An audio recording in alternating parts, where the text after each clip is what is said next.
Isn't real clear on this pool thing, so I'm gonna reiterate a moment. We dug a hole to fit the bottom in the hole.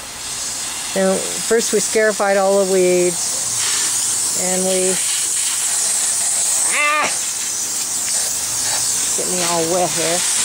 And then he put concrete in the cinder block and a little bit on the bottom, so he'd have a base for the statue. We thought about putting the statue up inside, but it wouldn't hold it. It was too heavy. And then we put brick around, put sand in the cracks and down the wall side to support the pool. And now he's mixing the concrete and the